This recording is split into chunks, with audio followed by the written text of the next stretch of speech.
الحمد لله والصلاة والسلام على رسول الله.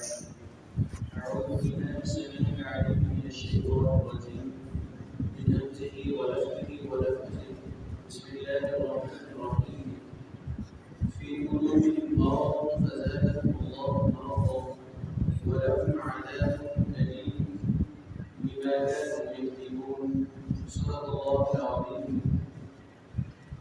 في يوم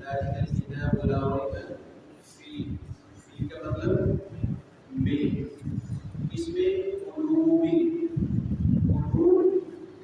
دلوں میں، ان وہی لفظ جو ہم بار بار پڑھ رہے ہیں، کبھی ان ہوتا ہے کبھی ان ہوتا ہے، ان کے دلوں میں، فی قلوبہم ان کے دلوں میں مرض بیماری ہے. یہ وہی لفظ ہے جو ہم اپنے روزمرہ زندگی میں استعمال کرتے ہیں. مریض بھی اسی سے نکلتا ہے اور مرض جو ہے کسی تکلیف کسی بیماری کے لیے استعمال کیا جاتا ہے. فی قلوبہم مرض ان کے دلوں میں بیماری ہے. فا ایک چھوٹا سا لفظ ہے، حرف فا، اس کا مطلب ہوتا ہے بس، یا جس کو ہم اپنی اردو زبان میں کہتے ہیں تو کیا ہوا. فا کا مطلب تو، زیادہ زیادہ، اس سے ملتا جلتا اردو کا کوئی لفظ صحیح میں آ رہا ہے، زیادہ زیادہ زیادہ کر دیا ان کو بیماری کے لحاظ سے، یا فزادہ تو بڑھا دیا اللہ سبحانہ و تعالی نے ان کی بیماری کو، یا ان کو بیماری کے لحاظ سے، ان کو بیمار ہونے کے لحاظ سے ان میں اضافہ کر دیا.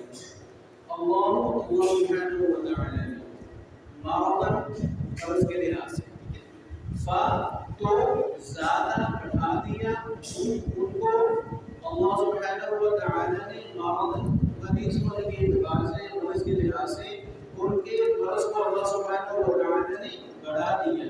واو کا مطلب اور، لا لیے، ان کے، وَلَهُمْ اور ان کے لیے کیا ہے، عذاب، عذاب ہے، سزا ہے، علیم دردناک، علیم دردناک. یہ ہم اردو زبان کی اس طرف سے ملتا جو ہے لفظ بولتے ہیں المیہ، کوئی بہت خوفناک یا انسان کے جسم کو یا روح کو جوڑ لینے والا واقعہ کوئی علماء ہوئے تو ہم اس کے لیے استعمال کرتے ہیں المیہ.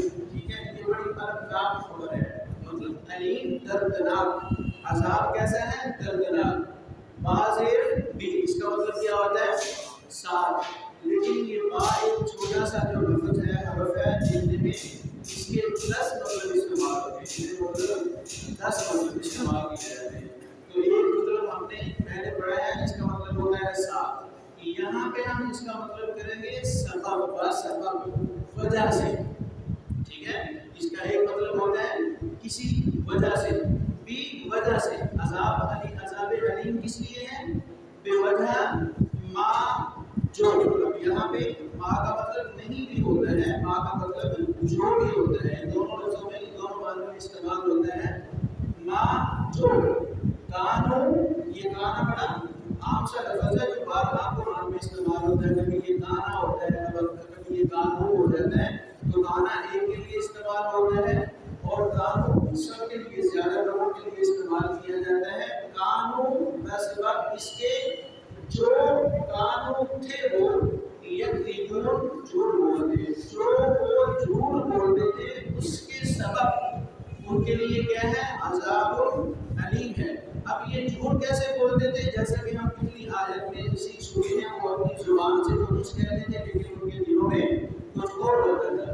اب یہ فی قلوبہم، یہ قلوب دیکھیے اللہ سبحانہ و تعالی نے یہاں پہ کتنی خوبصورتی سے ہمیں سمجھانے کی کوشش کی ہے کہ بیماری جو ہوتی ہے اس کا مرکز کیا ہوتا ہے، دل ہوتا ہے. اور نبی علیہ الصلوۃ والسلام کی ایک حدیث کا مفہوم یہ ہے کہ آپ علیہ الصلوۃ والسلام نے فرمایا کہ جسم کے اندر ایک گوشت کا ٹکڑا اس طرح کا ہے کہ اگر وہ ایک ٹکڑا جو ہے وہ صحیح ہو جائے تو سارے کا سارا جسم جو ہے وہ صحیح ہو جاتا ہے.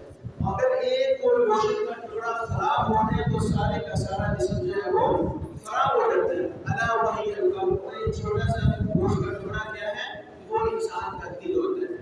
یہ طبی نقطہ نگاہ سے بھی، چونکہ میں حکمت سے بھی تھوڑا سا ریلیٹڈ ہوں، تو طبی نقطہ نگاہ سے بھی اگر ہم اس کو دیکھیں تو انسان کی بیماری جو ہے کہیں بھی ہو، لیکن اس کا اثر جو ہے وہ انسان کے دل کے اوپر ڈائریکٹ ہوتا ہے. فزادهم اللہ، آپ دیکھتے ہیں اللہ سبحانہ و تعالیٰ فرماتے ہیں کہ ان کے دلوں میں بیماری ہے. اب بیماری کس چیز کی ہے؟ ان کے دلوں میں شک و شبہات ہیں اسلام کے متعلق، اسلام کی تعلیمات کے متعلق، نبی علیہ السلام کی شخصیت کے متعلق، ایسا نبی ہونے کی حیثیت سے. اور اس میں اس کا مطلب نفاق بھی ہوتا ہے، منافقت جس کو ہم کہتے ہیں. ان کے دلوں میں مرض کس چیز کا ہے؟ نفاق کا ہے، منافقت ان کے دلوں میں ہے. تو اس میں ایک اور چیز، ایک اور نقطہ بھی ہمارے سامنے آتا ہے.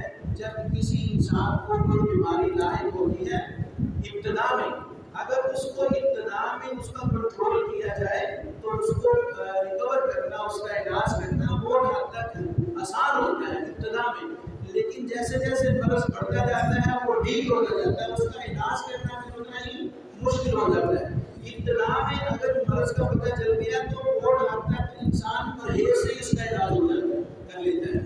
لیکن اگر وہ بیماری جو ہے اس کو اگنور کیا جائے یا اس کو زیادہ دن بڑھانے کی انسان کوشش کرے تو پھر وہ بڑھتی بڑھتی اس مقام تک پہنچ جاتے ہیں کہ اس کو کنٹرول کرنا بھی جو ہے وہ میڈیسن سے مشکل ہو جاتا ہے. تو یہی اللہ سبحانہ و تعالیٰ فرماتے ہیں کہ فی قلوبہم مرض، ان کے دلوں میں بیماری ہے، نفاق ہے.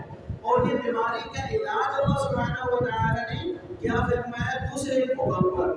قد جاء یا ایھا الناس قد جاءتکم موعظۃ من ربکم، اللہ کی طرف سے تمہارے لیے ایک موعظہ، ایک نصیحت آ چکی ہے.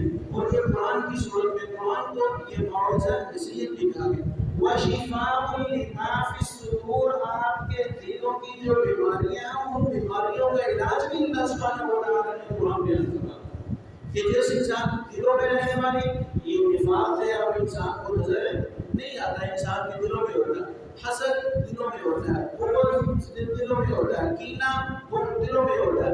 یہ دلوں کی یہ جو بیماریاں ہیں روحانی ہو یا جسمانی ہو، ان کے علاج کے لیے اللہ سبحانہ و تعالیٰ نے کس چیز کو ہمارے لیے مبعوث کر دیا یا ہمیں کون سا مسئلہ دیا؟ وہ قرآن ہے. اگر آپ قرآن کو سمجھ کر پڑھنے کی کوشش کریں گے تو انسان کی جو روحانی طور پہ بیماریاں ہیں اللہ سبحانہ و تعالیٰ ان کو دور کر دیتے ہیں. مرض، ان کے دلوں میں کیا چیز ہے؟ بیماری ہے. بیماری کس چیز کی؟ نفاق کی، منافقت کی. اللہ سبحانہ و تعالیٰ نے یہاں بھی انہوں نے اس بیماری کو کنٹرول کرنے کی کوشش نہیں کی تو اللہ سبحانہ و تعالیٰ نے جو فرمایا فزادهم اللہ مرضا، جہاں بھی آپ لگے ہوئے ہو لگے نہ ہو، اللہ نے بھی آپ کی بیماری میں اضافہ کر دیا. اور اس بیماری کے اضافے کے متعلق اس کے بیماری کا جو علاج اگر آپ نے نہ کیا تو اس کا خمیازہ کیا ہوگا؟ وَلَهُمْ عَذَابٌ أَلِيمٌ، ان کے لیے دردناک عذاب ہے. یہ عذاب اگر کوئی انسان کہے کہ جب نبی علیہ السلام کو ان کے نفاق کے متعلق پتہ چل گیا تو پھر نبی علیہ السلام نے ان کو سزا ہی نہ دی، چونکہ یہ ایک پوشیدہ اور دل کے اندر رہنے والا مرض ہے. نبی علیہ السلام کو اگرچہ ان کے نفاق کا وحی کے ذریعے پتہ چل چکا تھا لیکن پھر بھی نبی علیہ السلام نے سزا اس لیے نہیں دی کیونکہ ان کا یہ نفاق لوگوں کے سامنے تو نہیں تھا. اب یہ مدینے میں جو یہ کمیونٹی قائم ہونے جا رہی تھی اس میں بہت سے غیر مسلم لوگ جو ہیں وہ آپ علیہ السلام کے پاس آ رہے تھے. اگر نبی علیہ السلام ان کو سزا دینا شروع کر دیتے تو یہ آپ علیہ السلام کا آپ کا جو حلقہ اعمال ہے یہ بڑھنے کی بجائے کم ہونا شروع ہو جاتا. ان کے دلوں میں یہ بات بیٹھ جاتی کہ محمد کریم علیہ السلام کا جس کو دل کرتا ہے سزا دے دیتے ہیں، جس کو دل کرتا ہے اس کو معاف کر دیتے ہیں، جس کو دل کرتا ہے مار دے دیتے ہیں، جس کو دل کرتا ہے وہ سزا دیتے ہیں. جبکہ نبی علیہ السلام کا ایک فرمان ہے کہ نبی علیہ اللہ سبحانہ و تعالیٰ نے ان کو ان کے ساتھ لڑائی کرنے کا حکم دیا. کب تک؟ جب تک یہ لا الہ الا اللہ نہ کہے. اب یہ لا الہ الا اللہ انسان زبان سے کہہ رہا ہے، اس کے دل میں کیا یہ چیز کو نہیں پتا. اس نے ظاہر لا الہ الا اللہ کہہ دیا.